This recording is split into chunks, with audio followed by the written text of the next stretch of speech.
102 कोटी घेऊन आज महाराष्ट्र जीवन प्राधिकरण फरार आहे आणि ही योजना आज भर उन्हाळ्यात ते पाईपलाईन जोडण्याचे नाटक करत आहे आणि लोकांचा हा जो केलेला खेळ आहे तो कुठेतरी थांबवण्यात यावा।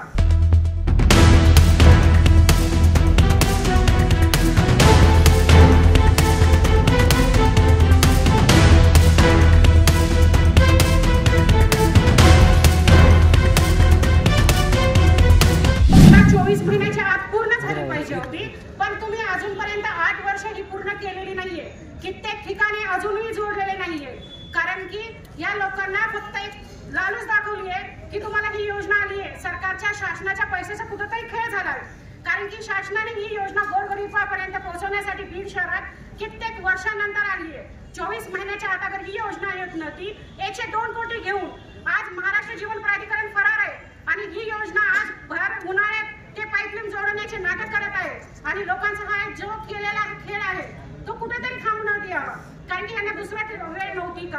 आज या टेलगाव नाक्यावर परिसरातील करते धरते काम सोडून पाणी आणत फिरत आहे। महिला वृद्ध मुलं लहान मुलं शिक्षण सोडून पाणी आणत आहे। म्हणजे आज तुम्ही सांगा की या लोकांचं काय फ्युचर आहे।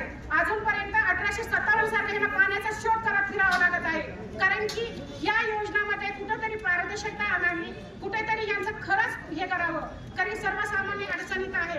ह्याच्यावर मी तुमच्याशी वारंवार बोलले मॅडम, पण आज तुम्हाला मी सांगते कित्येक महिला आज रिक्षा खाली आल्या, त्या रिक्षा खाली आलेल्या महिलांना टँकर देताना कुठेतरी मन हळलं आमचं कारण की पाण्यासाठी पाणी म्हणजे 21 कलम नुसार संविधानामध्ये मूलभूत अधिकार दिला आहे की सर्वसामान्याला पाणी दिलंच पाहिजे।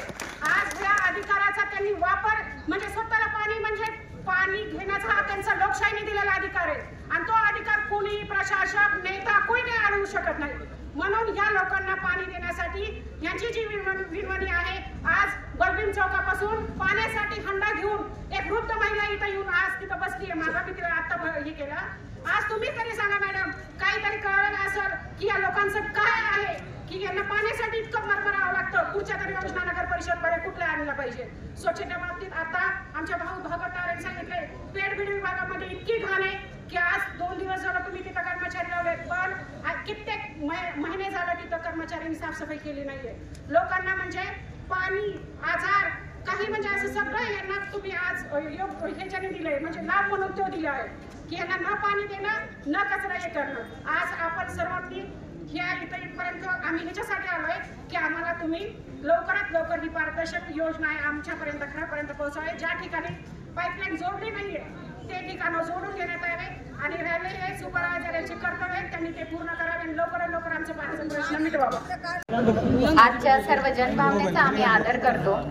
रिहाना मॅडम मागील 1 वर्षापासून आम्ही जेव्हा MGPची ही पाणी पुरवठा स्कीम आहे याचा जो फॉलोअप घेत होतो त्या वेळोवेळी प्रत्येक मीटिंगला होत्या। त्यांना याच्या ज्या काही यातल्या त्रुटी आहेत त्यांना माहिती आहे। पाणी पुरवठ्याची जी अमृत अटल योजना आहे ती स्कीम पूर्ण MGPकडे आहे। स्कीमला आत्ताच आपण उन्हाळ्यात का टेस्टिंगसाठी दिलं याचं कारण असं आहे की माननीय पालकमंत्री महोदयांचा फार फॉलोअप असल्यामुळे माननीय प्रधान सचिव आणि वरच्या लेवलवरती बैठकी झाल्या आणि त्यात सूचना दिल्या गेल्या की जे काम थांबलेलं आहे MGPकडून ते तात्काळ सुरू करावं आणि पावसाळ्याच्या ह्या 4 महिन्यामध्ये आपल्याला नंतर शटडाऊन घेणं शक्य नव्हतं। त्यामुळे आणि जे आपण काही हे 16 ते 30 तारखेपर्यंत हे कामं होणं अपेक्षित होतं पण ऑन फील्डवरती बऱ्याच ठिकाणी अडचणी आल्या आणि ते आपल्याला जास्त कालावधी लागला। मला सांगण्यास आनंद होतं की कालपासून आपली ट्रायलही यशस्वी झाली आणि रात्रीपासून आपला पाणी पुरवठा सुरळीत झालेला आहे। शहरात येण्यासाठी फक्त आपल्याला अवधी लागतो तर आपण जसे पेशन्स ठेवले त्यामुळे माझी विनंती आहे की यापुढे आपण ठेवावे। आपला जो कालावधी तो 10 ते 15 दिवसाचा जो काही रोटेशन होता यानं आपल्याला शहराला 10 MLD पाणी पुरवठा वाढणार आहे आणि त्याने नक्कीच आपलं रोटेशनचा कालावधी कमी होणार आहे। हे करत असताना माझं एक मुख्याधिकारी म्हणून नागरिकांना आव्हान पण असेल की इतर शहरामध्ये तास ते पाऊण तास पाणी पुरवठा सोडला जातो। आपण शहरामध्ये 18 झोनिंगमध्येच हे पाणी पुरवठा देत असल्यामुळे आपण मिनिमम 3 ते 3.5 तास 4 तास पाणी सोडतो। बऱ्याच ठिकाणी पाणी पुरवठा जेव्हा आपण सोडतो तेव्हा आपण एक माझी पदाधिकारी म्हणून बघावं सर की नागरिक खूप मोठ्या प्रमाणात पाण्याचा अपव्यय त्यावेळेला करतात। आपल्या 4 तास सोडण्याचं प्रोव्हिजन असं असतं की जे पहिले घरं 50% आहेत त्यांना फुल प्रेशरने पाणी जातं पण जो आउटस्कटचा एरिया आहे त्याला प्रेशर मेंटेन होत नाही. मग तुमच्या पहिल्या गल्ल्यांनी जे मोटर लावलेले असतात किंवा नळ असतात ते जर बंद केले तर मागच्यांना तेवढं पाणी भरून होतं आणि ते सफिशियंट होतं. म्हणून आपला रोटेशनचा कालावधी जरी जास्त असला तरी आपला म्हणजे जे आपण रोटेशनला वेळ देतो तो इतर शहराच्या तुलनेत खूप जास्त आहे. आपण 4 तास ऑलमोस्ट पाणी पुरवठा करतो. त्यामुळे माझं नागरिकांना आवाहन असेल की ते थोडंसं पाण्याचा अपव्यय पण टाळावा. स्वच्छतेच्या बाबतीत साहेब आपण आता परत रिहाना मॅडमकडेच यावं लागेल, कारण मी स्वतः दिलावर नगरला जे नाली काढत होतो तिथे उभे होते आणि मी त्यांना फोन नव्हता केला. त्यांचा मला परत फोन आला की मॅडम आता तुम्ही आमच्या इथे येऊन गेलाय. त्यामुळे दादांच्या सूचनेनुसार आहे. आपल्याकडे यंत्रणा कमी आहे. आम्ही असं म्हणत नाहीये की नगरपालिका म्हणजे खूपच छान काम आहे किंवा असं काही नाही. यंत्रणा कमी आहे त्यामुळे कमी यंत्रणेवर ताण पडतो. त्यामुळे ही पण जो प्रश्न आहे दादांनी तो प्रायोरिटीवर घेतला आहे तो नक्कीच लवकरच सॉल्व्ह होईल असं मलाही वाटतं.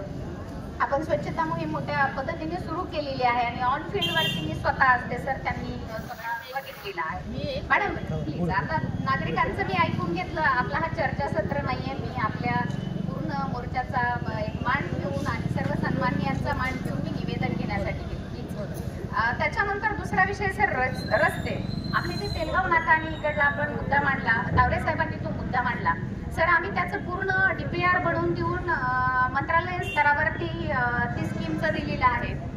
यावेळेला काय झाले की नॅशनल हायवेचं काम सुरू झाल्यामुळे आपला जो आपोआपच भौगोलिकदृष्ट्या तो रस्ते वगैरे नाली तो वर गेलाय आणि आपला जो बार्शी नाक्याकडला एरिया आहे किंवा इकडला जो नगर रोड काढला पण रस्ता तो खाली गेलेला आहे. त्यामुळे जो नॅचरली पाण्याचा फ्लो आहे तो आपल्याला तसा फ्लो आउट होताना दिसत नाही. त्यासाठी आपण पूर्ण DPR बनवला. तो DMA कडून माननीय नगर विकास नवीन 2 पर्यंत तो आहे. आपण हे संपूर्ण रस्ते पूर्ण नाली आणि रस्त्यासहित तो प्रपोजल घेतलेले आहे. शासन स्तरावर मान्य होतात त्याचं काम सुरू करण्यात येईल. त्यामुळे मी सर्वांना विनंती करेल की थोडंसं सहनशीलतेने आपण आतापर्यंत नगरपालिकेला सहकार्य केलं, यापुढेही करा. आणि आम्ही हा पाणी पुरवठ्याचा शटडाऊन आपल्यासाठीच घेतलेला आहे. आपलं पाणी पुरवठ्याचं रोटेशन कमी व्हावं असं वाटतं. आणि जिथे मला आता निजाम साहेबांनी सांगितलं की जिथे टँकर गेलेले नाही त्याची मी दखल घेऊन आजच त्या टँकरची संख्या वाढवते. जे पण असेल मॅडम मला निजाम साहेबांकडून मला